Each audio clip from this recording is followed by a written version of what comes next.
Nuestra semana número 18, del curso de literatura.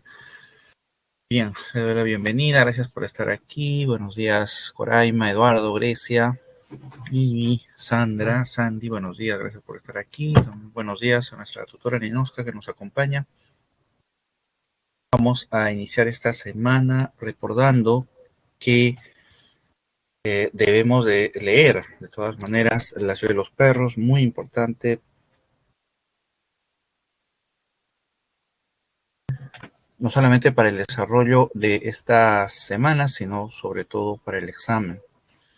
Bien, hoy día vamos a concluir nuestro pequeño análisis con respecto a la novela y nos vamos a concentrar en dos aspectos: los tipos de narradores y el tiempo del relato. Los aspectos que se suman a los que ya habíamos estado viendo y que en conjunto pues nos entregan una obra, como lo dijimos también en clases pasadas, una obra compleja. Pero compleja en el sentido de que presenta, ¿no?, diversas técnicas, diversos recursos, sí, que rompen la linealidad y la estructura de una obra tradicional. Pero que, como bien lo dijimos también en clases pasadas, tienen una intención. Entonces, hay que tener en cuenta esa intención a la hora de analizar estos aspectos, ¿no? Por ejemplo, hoy día, cuando analicemos los tipos de narradores, hay que tener en cuenta cuál es el objetivo, ¿sí?, de esa variedad de narradores, ¿no? De igual manera también, ¿no?, la manera en la que se representa el tiempo del relato, ¿no?, cómo se muestra, también nos va a permitir interpretar un determinado fin, ¿no?, un determinado objetivo, ¿sí?, en el uso o en la presentación de ese aspecto. Bien, vamos a iniciar entonces y recuerden, si tienen alguna duda, alguna inquietud, por favor a través del chat, ¿sí?, inmediatamente, ¿sí?, una pregunta, un comentario, pueden escribir también a través de mensajería interna, ¿no?, no hay problema, en cualquier momento, ¿sí? Muy bien, empezamos entonces nuestro recorrido. Vamos primero por el tema de los tipos de narradores, ¿ya?, que están presentes en la novela La ciudad y los perros. La primera cuestión que debe de quedar clara es por qué vamos a encontrar en esta novela diversos narradores. No se trata simplemente de una arbitrariedad o de el mero artificio del autor, no, hay un propósito, ¿sí? Y un lector debe de tomar esa actitud cuando se acerca a un texto como este. Que las alteraciones que el narrador proponga no son gratuitas, ¿ya? Tienen una intención y es trabajo del lector identificar o sospechar esa intención para poder desentrañar un sentido, ¿ya? Para poder desentrañar un significado de estos elementos. Entonces, preguntémonos, ¿no? ¿Para qué? ¿Por qué nos va a presentar diversos tipos de narradores? Muy bien, este aspecto tiene que ver con una de las características que vimos con respecto a la narrativa de Vargas Llosa, ¿no? Recordarán ustedes, cuando hace unas semanas veíamos cuáles eran los rasgos generales de la novela de Mario Vargas Llosa, mencionamos varias características, ¿sí? Una de esas es hacia la cual apunta esta diversidad de narradores. Principalmente, ¿no? Pueden haber otros motivos, pero principalmente apunta a uno de esos aspectos, ¿sí? ¿Cuál creen que es? A ver, por ahí. ¿Cuál creen a qué objetivo apunta la presencia de varios narradores? Y tiene que ver, repito, con las características de la narrativa de Vargas Llosa. Recuerden, hablábamos ahí de asimilación de nuevas técnicas narrativas, mayor objetividad, realismo, Hablábamos de la novela total, de la realidad imaginada, etcétera, etcétera, ¿no? Y Manuel dice varios puntos de vista, sí, correcto. Lo que pretende la presencia de varios narradores es darnos varios puntos de vista, pero ahí viene la otra pregunta, ¿y por qué nos quiere dar varios puntos de vista? ¿Sí? Ahí piensen ustedes en una característica de este escritor, ¿no? Una característica que la vimos. Claro, recuerden ustedes, sí, recuerden ustedes, y es válido, ¿ya? Comparar esta novela con la novela que leímos anteriormente, El mundo es ancho y ajeno, ¿no? El narrador del mundo es ancho y ajeno es un narrador que podemos señalar como omnisciente, ¿sí? Lo describimos como omnisciente, y es un narrador que pretende describir con mucho detalle esa realidad, ¿no? El mundo andino, la comunidad. Pero, y eso también lo subrayábamos, expresaba también una alta carga de subjetividad, el narrador omnisciente de El mundo es ancho y ajeno. Subjetividad porque claramente demostraba una empatía, ¿no? Un espíritu reivindicativo de las comunidades. De igual manera, también el narrador del mundo de Sancho y Ajeno mostraba una actitud escéptica o una actitud cuestionadora, digamos, de las creencias andinas. Entonces, ese predominio del narrador omnisciente lo que hace es restarle objetividad a la novela porque se parcializa desde una sola perspectiva. Entonces, ¿qué es lo que busca la narrativa de Mario Vargas Llosa? Recuerden ustedes, una de las principales metas que busca es la objetividad en la narración, la objetividad. Entonces, para anular el predominio de la subjetividad de un narrador omnisciente, como en la novela tradicional, lo que hacen estos narradores, así como Mario Vargas Llosa, es plantearnos diversos puntos de vista, ¿no? Es decir, diversos narradores, para proyectar una mayor objetividad en ese mundo que se describe, ¿no? Claro, porque ya no es solamente una perspectiva la que está contando, sino se trata de dar varios puntos de vista, con lo cual se presenta esa realidad de manera acaso más objetiva. Entonces, ese es el sentido, ¿no? Lo que pretende el escritor con la presencia de varios narradores es precisamente brindar mayor objetividad en la descripción.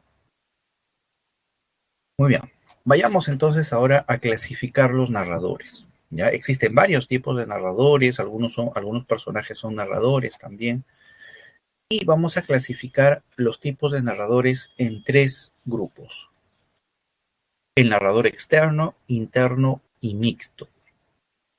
La clasificación no es nada fuera de este mundo, ¿ya? Es más, está claramente vinculada con lo que hemos estado trabajando nosotros. Recordarán ustedes que cuando describíamos los tipos de narradores en la semana 9, había un criterio que demarcaba a los narradores, ¿no? A los tipos de narradores. Era el hecho de que si los narradores estaban dentro o fuera de la historia, ¿no? Si participaban como personajes o estaban simplemente, ¿sí?, fuera de la historia. Entonces, estos términos externo e interno tienen que ver precisamente con ese mismo detalle. Si hablamos de un narrador externo, de un punto de vista externo, ¿sí?, es porque estamos hablando de un narrador que está fuera de la historia. Y si hablamos de un punto de vista interno, es porque nos estamos refiriendo a un narrador que está dentro de la historia. Entonces, ahí ya podemos nosotros clasificar, ¿no?, a los narradores que vamos a encontrar y que en un segundo vamos a analizar, ¿no? Pero aquí lo que importa, mejor entender, es sobre todo esta variedad de narradores, ¿ya? Y la manera como a través de su mirada se va a plasmar de una manera más objetiva el entorno.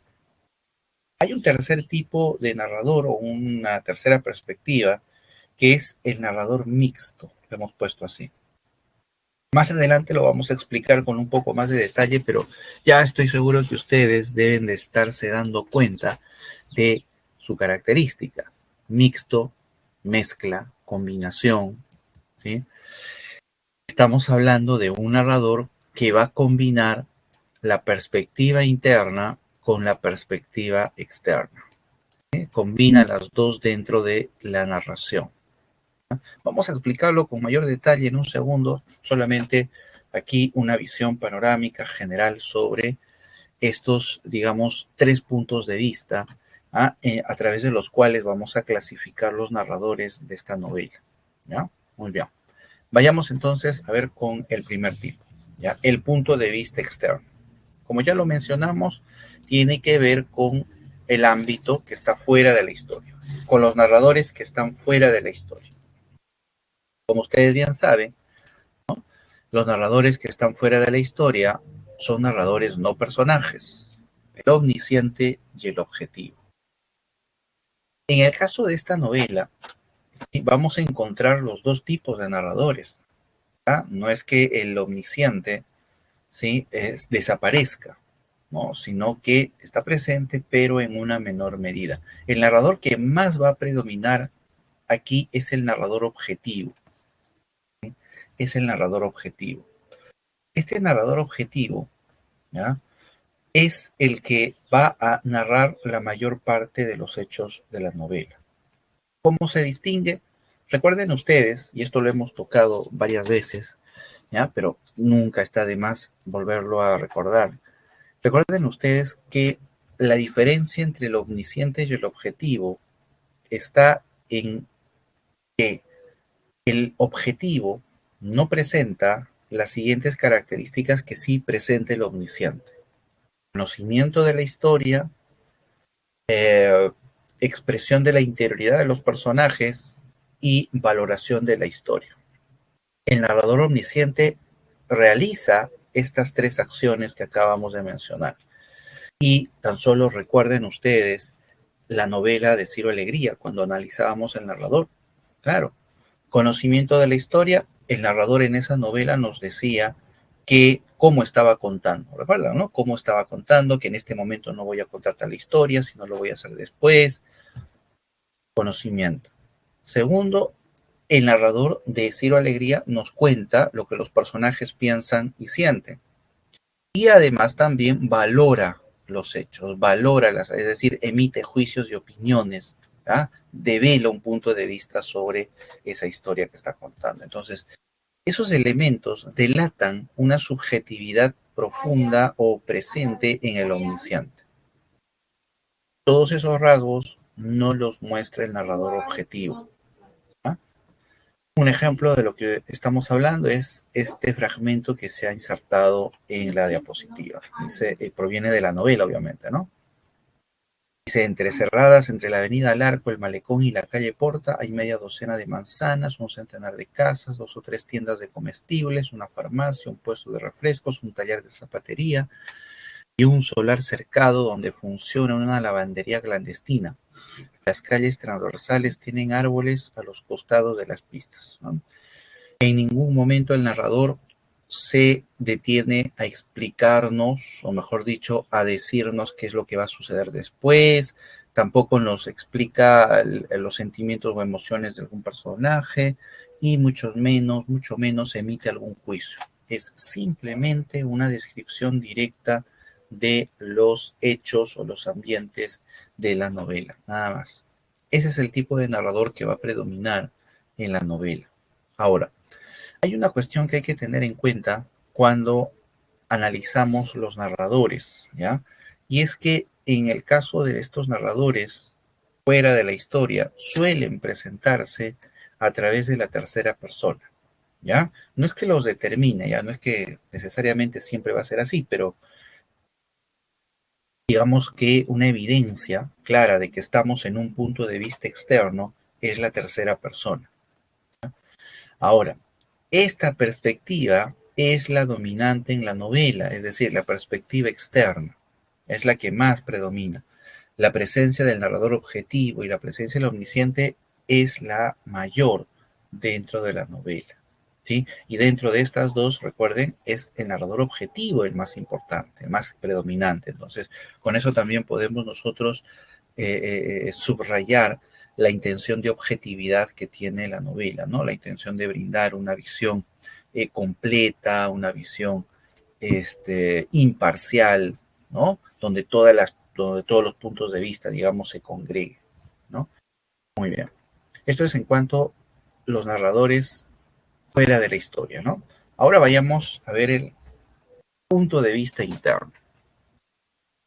Aquí la cuestión resulta siendo muchísimo más clara si recordamos lo que se trabajó en la semana 9. Cuando hablábamos de narradores dentro de la historia, ¿sí? Narradores dentro de la historia, nos referimos a narradores personajes. Narradores personajes. Y en esta novela hay varios narradores personajes. Hay algunos fragmentos con Alberto, hay otro con el Jaguar, por ahí otro con Ricardo y otro del Boa. Entonces, desde esa perspectiva, ¿sí? Desde ese punto de vista interno podemos encontrar varias voces. Ahora, la voz que va a predominar es la del Boa, a tal grado que el monólogo del Boa resulta siendo habitual en cada uno de los capítulos, es decir, forma parte de la estructura. En el caso de Alberto, en el caso de Ricardo, son incidentales los momentos cuando ellos narran, ¿no? Pero en el caso del Boa es constante. Y de ese modo el Boa se convierte en una voz, ¿sí? Clave en la descripción del colegio, ¿no? Es una voz interna. A través del Boa podemos nosotros explorar las emociones y los sentimientos del cadete, ¿sí? En medio de ese entorno. No olviden ustedes que el BOA es parte, es integrante del círculo, ¿no? Donde el jaguar es el líder. Y desde esa perspectiva el BOA nos va contando, ¿sí?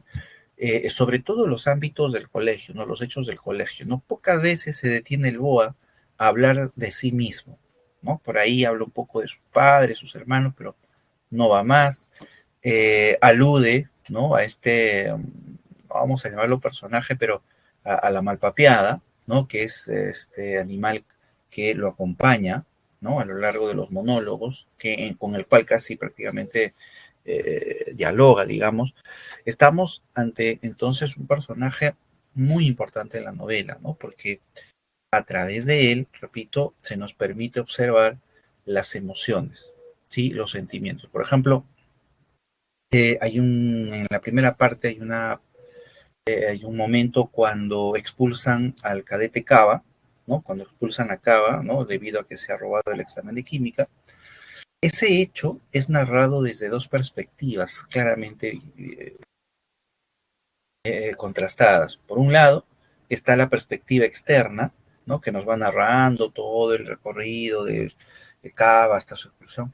Y luego se nos narra desde una perspectiva interna, ¿sí? Que es la del Boa, y nos va mostrando, ¿no? Todo ese revoltijo de emociones, ¿ah? Y de ideas, ¿no? Que va circulando, ¿no? Por el espíritu, ese mundo interior del Boa, ¿sí? Muy bien. Entonces, hasta acá hemos visto cómo la novela aglutina una serie de narradores y básicamente lo va a hacer a través de contrastar puntos de vista. Bien, vayamos ahora con el tercero, que es el punto de vista mixto. Es una de las formas menos presentes en la novela, pero sí muy significativas. ¿Por qué? Se trata de un recurso a través del cual se combinan el punto de vista interno y el punto de vista externo. ¿Ya? Se combinan. Esta combinación se produce durante la narración de una secuencia. ¿Ya? Ojo, no es que allá, a ver, hay una escena donde se narra la vida del colegio y está narrado en tercera persona, por decir. Luego pasa a otra secuencia donde narra la vida de uno de los cadetes y está en primera persona. No, eso no viene a ser punto de vista mixto. ¿Por qué? Porque si bien encontramos perspectivas diferentes, están narrando cada una de ellas hechos diferentes. El rasgo que distingue al punto de vista mixto es que se trata de dos perspectivas que narran un solo hecho de manera simultánea o en conjunto, mejor, ¿eh? O en conjunto, ¿ya? Entonces, por ejemplo, vayamos a este fragmento que ustedes tienen acá y observemos. El fragmento nos va a hablar sobre la enfermería del colegio, ¿ya? Sobre los cadetes y la enfermería del colegio. Entonces, fijémonos cómo se va a desplazar la perspectiva desde un punto de vista interno a un punto de vista externo. Dice, después de todo, ¿por qué no ir a la enfermería? ¿Para qué salir a la calle?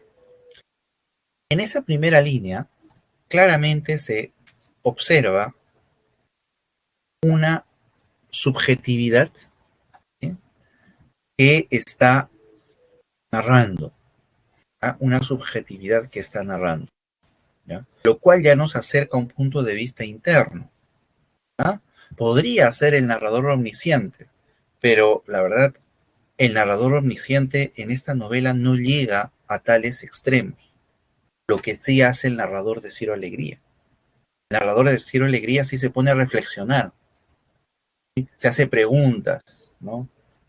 Divaga sobre pensamientos, ¿no? Reflexión. En cambio, el narrador omnisciente de esta novela no hace nada de eso. A lo sumo te describe los sentimientos o emociones de los personajes, pero no llega a este grado de reflexión, de meditación sobre los hechos. Luego en la siguiente línea dice, doctor, se me nubla la vista. Aquí inmediatamente brota la primera persona. Me duele la cabeza. Tengo palpitaciones. Sudo frío. Soy un cobarde. Entonces, hasta ahí queda claro que se está narrando desde un punto de vista interno, ¿ah? Se trata de un personaje y a tal grado que se está dirigiendo al doctor, ¿no? Aquí está el vocativo, ¿no? Pero termina esta oración, viene un punto y seguido, seguimos en el tema de la enfermería, pero de pronto cambia la perspectiva cuando dice, cuando estaban consignados los cadetes, ¿no? Cuando estaban consignados los cadetes, trataban de ingresar a la enfermería. Allí se pasaba el día sin hacer nada, en pijama, y la comida era abundante. Pero los enfermeros y el médico eran cada vez más estrictos. Claramente ahí podemos observar que se ha desplazado el punto de vista. Porque si se supone que quien está narrando aquí es uno de los cadetes, por más que su mirada pretenda abarcar, digamos, en general, ¿no?, esa escena, debería de seguir hablando en primera persona. Entonces, la expresión acá debió de haber sido, cuando estábamos consignados, nosotros tratábamos de ingresar a la enfermería. Ello para mantener el punto de vista interno, ¿sí? Pero eso no sucede. La narración se desplaza de un punto de vista interno a un punto de vista externo, ¿sí? Y sigue, repito, abordando el mismo hecho, ¿ya? En este caso la enfermería. Ese tipo de recursos es los que vamos a encontrar nosotros y forma parte, repito, de, vamos a llamar el narrador mixto, ¿no?, que es en realidad una combinación de perspectivas, ¿no? Una combinación de perspectivas, pero que se producen dentro de un mismo, dentro de una misma secuencia o dentro de una misma descripción, ¿sí? Muy bien, ¿queda claro entonces? Hasta aquí hemos revisado los tipos de narradores, agrupándolos a través de estas perspectivas, ¿no? Punto de vista interno, externo y mixto. ¿Sí?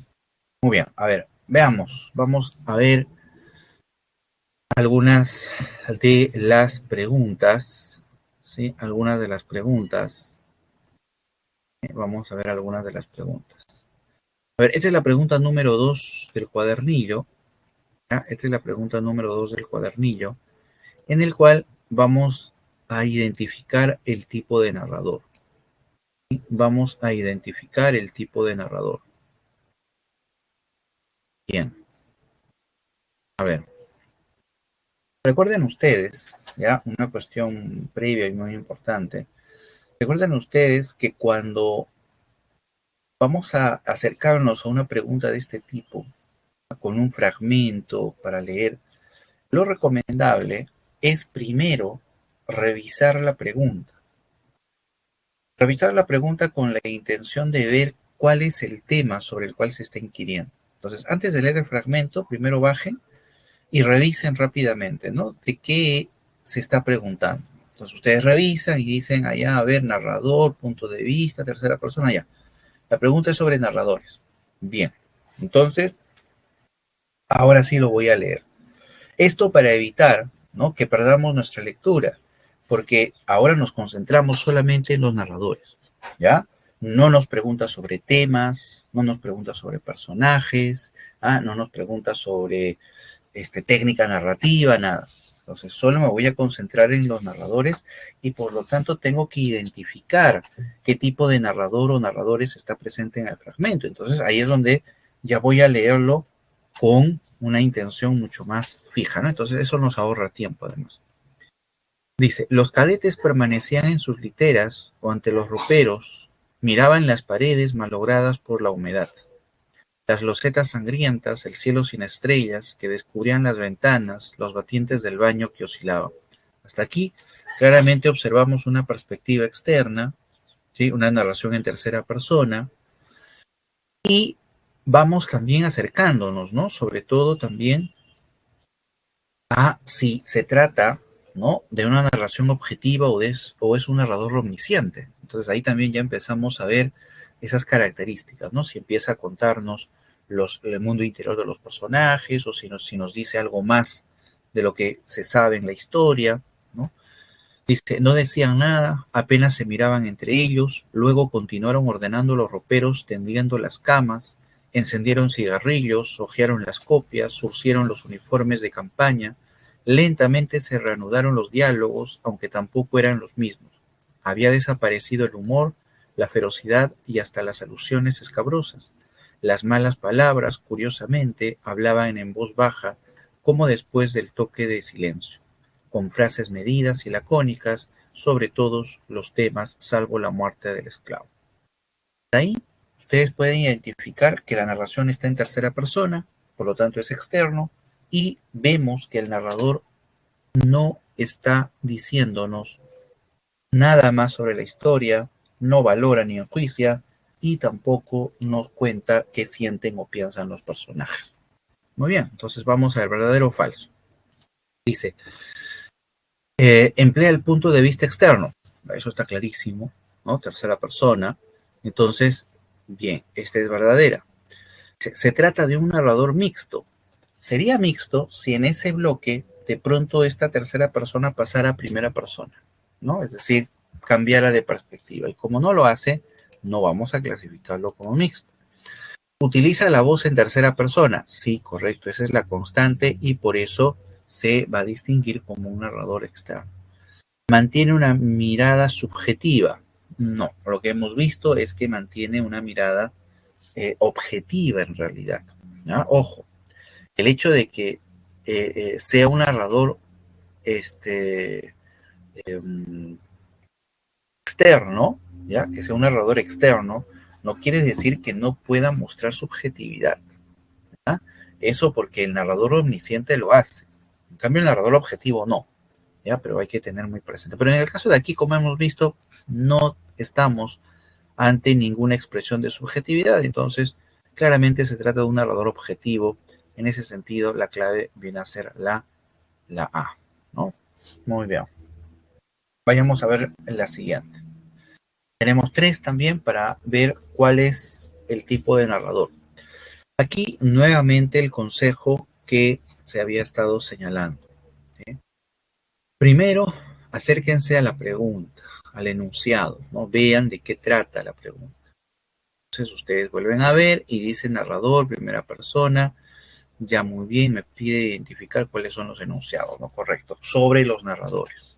Entonces, nos vamos a leer ahora el fragmento, pero solo concentrándonos en el aspecto de los narradores. Entonces, dice, ¿no? El diablo debe tener la cara del jaguar, su mirada, su misma risa y además los cachos puntiagudos. Esta oración que acabamos de leer aquí, ¿ya? Nos demuestra una subjetividad. No interesa en ese punto si es una narración interna o externa. Lo que queda claro es que hay una valoración de uno de los personajes. ¿Ya? Hay una valoración. ¿Ah? El diablo debe tener la cara del jaguar. Entonces se está valorando de forma negativa, en tal caso, al jaguar. Entonces ahí hay un punto de vista. Estamos ante una subjetividad. Ahora, esa subjetividad puede ser la de un personaje o puede ser la del narrador omnisciente también. Entonces hay que seguir leyendo. Dice, vienen a llevarse a cabo, dijo, ya descubrieron todo. Bueno, hasta ahí sigue manteniéndose un narrador, ¿ah? De apariencia externa, puede estar hablando simplemente sobre los hechos, subjetivo, podría ser un omnisciente. Luego dice, y se puso a reír, mientras el Rulos y yo, inmediatamente sale este pronombre y queda descartado el punto de vista externo. Se trata de un punto de vista interno, un personaje, clarísimo. Rulos y yo perdíamos el habla y nos venían los muñecos. Como adivinó, siempre sueño que me le acerco por detrás y lo noqueo y le doy en el suelo, wash, puff, craft, a ver qué hace cuando despierta. El Rulos también debe pensar en eso. El jaguar es una bestia, boba, un bruto como no hay dos, me dijo esta tarde. ¿Viste cómo adivinó lo del serrano? ¿Cómo se rió? Hasta ahí hemos identificado nosotros las características de este narrador. Entonces vamos ahora a ver las alternativas. A ver, ¿cuál es la correcta? Uno dice, se emplea la narración en primera persona. ¿No? La presencia de ese yo marca con toda claridad el uso de la primera persona. Bien. Predomina la voz narrativa interna del jaguar. Aquí la pregunta es, ¿quién está narrando? Y a ver, esa pregunta se las lanzo a ustedes. A ver, ¿quién está narrando en este fragmento? ¿Quién está narrando en este fragmento? Hay tres personajes que se mencionan acá. Menciona Rulos, Jaguar y Boa. Alberto, ¿qué señal? ¿No? Habría que tener alguna señal para determinar si es Alberto o no. Grecia dice el Boa. El fragmento clave para distinguir está acá, ¿no? Este es el fragmento clave en el que se devela al narrador.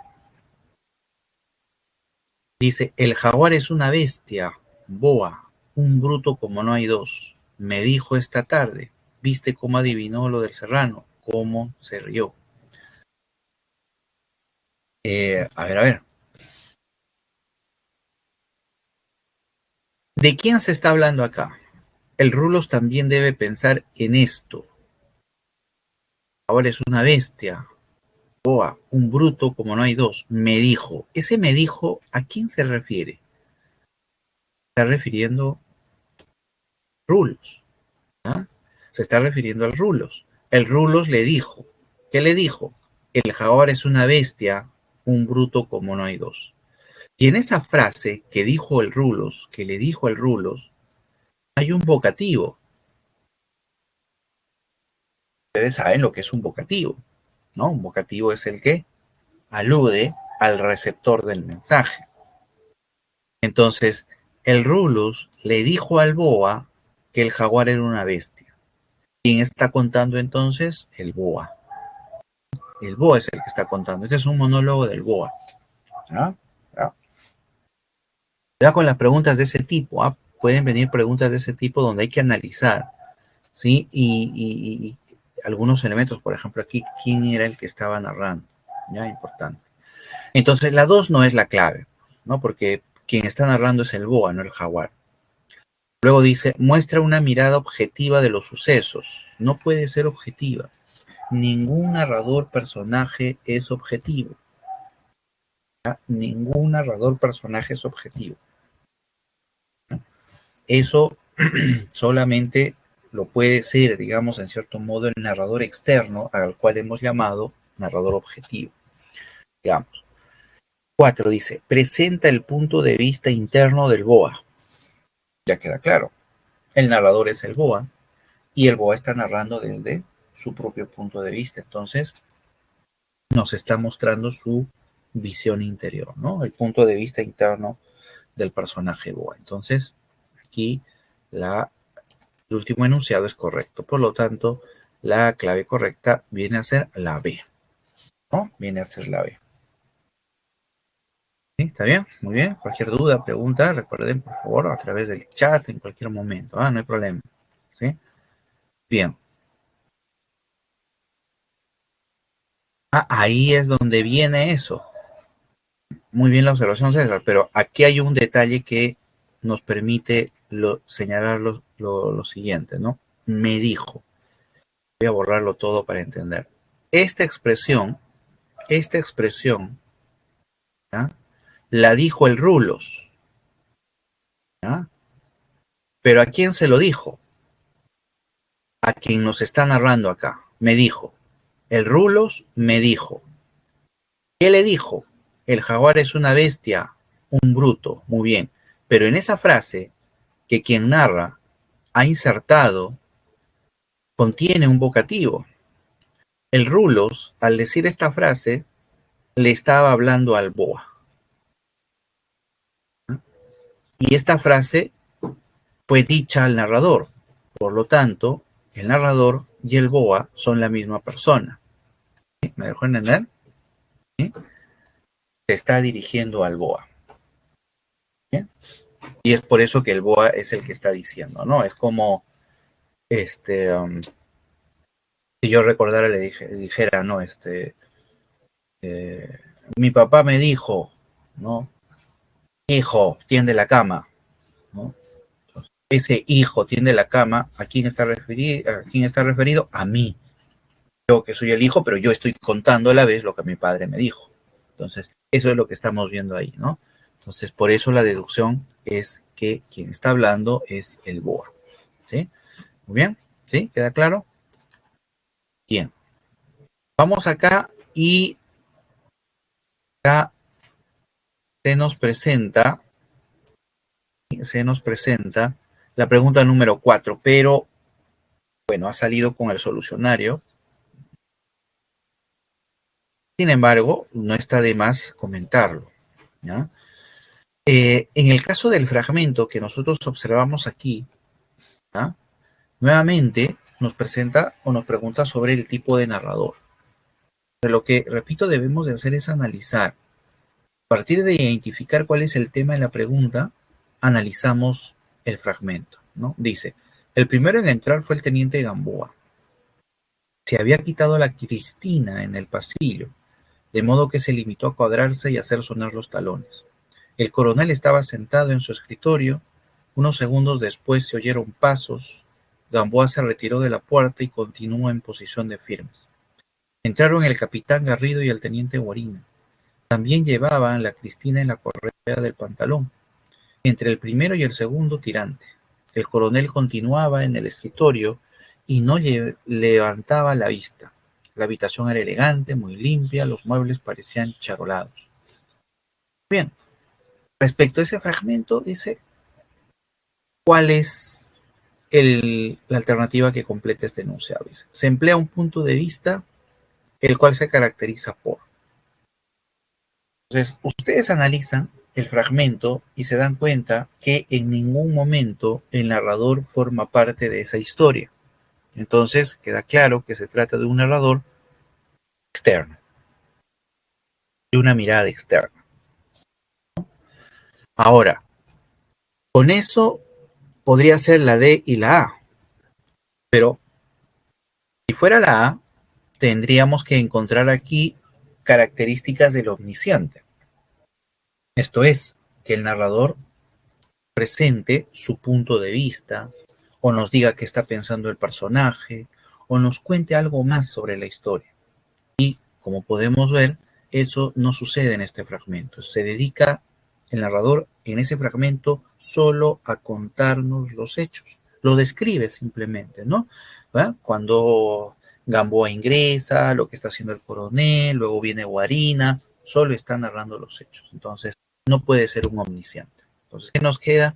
Simplemente narrador externo y describe objetivamente la situación y el espacio. No se trata de un narrador objetivo en ese sentido. ¿Sí? Muy bien. Muy bien, hasta ahí queda claro, ¿sí? Sobre los temas de los narradores, los tipos, las diferencias y sobre todo, ¿sí? La manera en la que hay que analizarlo en las preguntas. En las preguntas. Vayamos entonces ahora al último punto, que es el tiempo del relato. ¿Ya? Recuerden, por favor, si tienen alguna duda, alguna inquietud, por favor, a través del chat, no solamente sobre esta semana, también sobre semanas anteriores. Puede ser también, por supuesto, sobre Ciro Alegría, que está de más recordar algunos aspectos de la novela. Muy bien, vayamos al tiempo del relato. Aquí la cuestión ya la hemos trabajado en cierto modo, ¿ya? Así que no va a ser muy complicada esta sección. Recuerden ustedes que cuando hablamos del tiempo del relato, no nos estamos refiriendo al tiempo de la historia. El tiempo de la historia viene a ser el conjunto de hechos que se narran, pero que se presentan siguiendo un orden lógico y cronológico, es decir, siguiendo una linealidad cronológica. En cambio, el tiempo del relato no necesariamente puede seguir el tiempo de la historia. Podría hacerlo.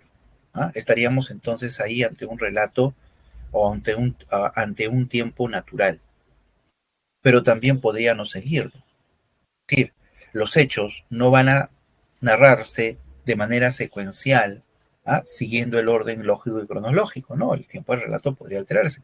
Y como ustedes claramente se dan cuenta, en esta novela, La ciudad de los perros, los hechos no se presentan de manera lineal ni siguiendo un orden lógico, sino que hay una alteración. Eso lo vimos, por ejemplo, cuando hace un par de semanas hablábamos de una técnica narrativa, ¿recuerdan? La alternancia, ¿sí?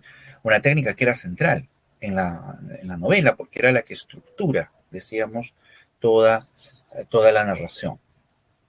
Ahí ustedes claramente se daban cuenta que había ¿no? Una alteración, ¿no? De pronto estábamos en el colegio y de pronto en otro fragmento nos mandaba el narrador a el pasado del personaje, luego volvíamos al colegio y así era ese orden. Entonces, la naturaleza de La ciudad de los perros va a ser la de presentar un tiempo de relato artificial, ¿sí?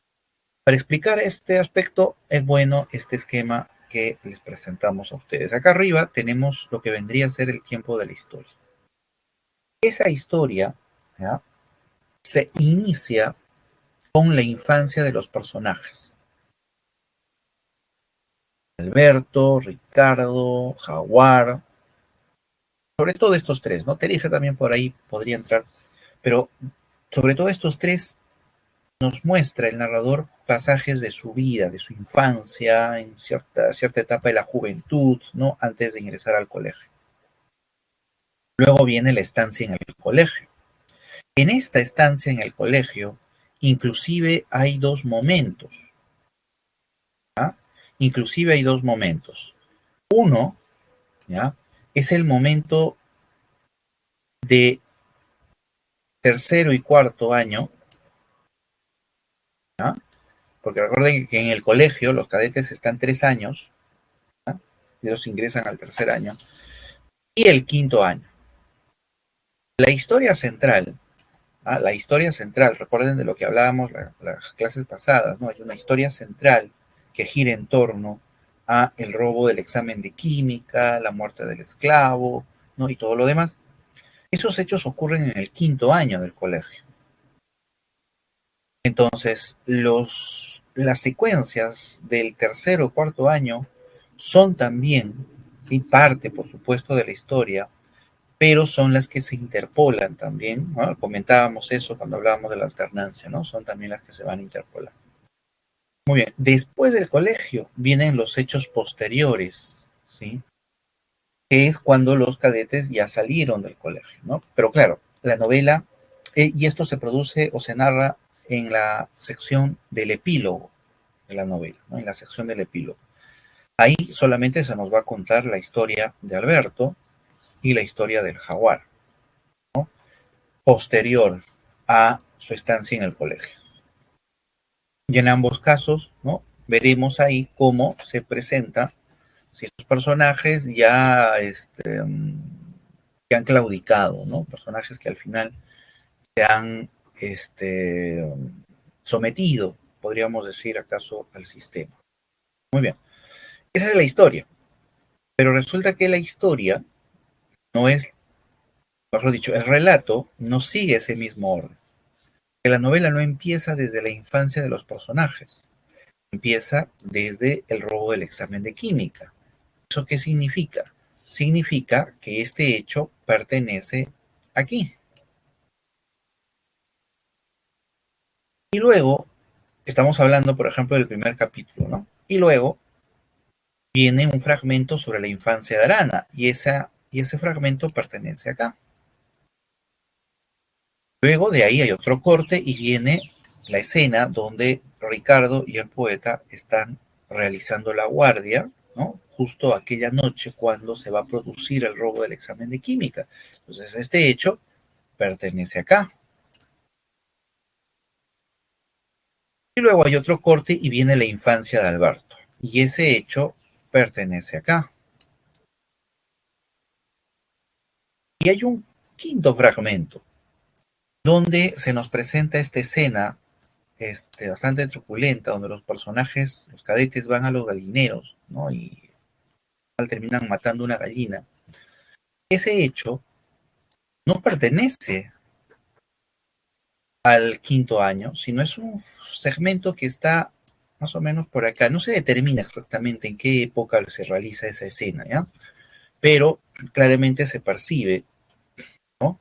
Que estamos dentro del colegio, pero que todavía no es esta etapa del quinto año. Es como esa escena, por ejemplo, del bautizo, ¿no? La escena del bautizo de los cadetes, ¿no? Que se realiza en el tercer año, ¿no? Apenas ingresan cadetes.